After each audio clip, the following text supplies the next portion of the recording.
ஒரு பொம்மை முதலமைச்சர் அந்த நாட்டை ஆண்டு கொண்டிருக்கின்ற காரணத்தினாலே திறமையற்ற முதலமைச்சர்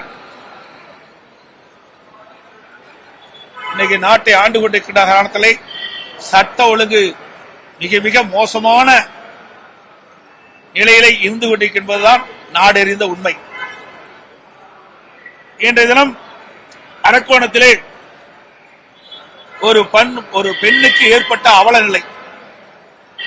அந்த பெண் காவல் நிலையத்திலே புகார் கொடுக்கின்றார். உச்சநீதிமன்ற தீர்ப்பின்படி அந்த பெண் கொடுத்த புகாரை அப்பொழுது எஃப்ஐஆர் பதிவு செய்ய வேண்டும்.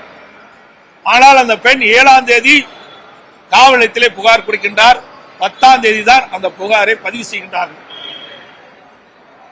அந்த புகார் செய்த அந்த நபர் தெய்வ செயல் என்று பெயர், பத்திரிகையில் வந்த செய்தி. அவர் சாதாரண பிரிவின் அடிப்படையிலே வழக்கு பதிவு செய்யப்படுகிறது. அவர் நீதிமன்றத்தை அணுகின்றார். உடனே ஜாமீன் கிடைக்கின்றது. இந்த பெண் கொடுத்த புகார் பத்திரிகையிலும் ஊடகத்திலும் வலைதளங்களிலும் இன்றைக்கு வெளியிட்டிருக்கின்றார்கள். இது எவ்வளவு பெரிய கொடுமை! வழக்கு சம்பந்தப்பட்ட புகார் கொடுத்தவர்கள் இதை வெளியிடக்கூடாது, காவலர்கள். ஆனால் அந்த பெண்மணி கொடுத்த அந்த புகார்கள் அப்படியே ஊடகத்திலும் வலைதளங்களிலும் வந்ததாக அந்த பெண்மணி பேட்டியளித்திருக்கின்றார்.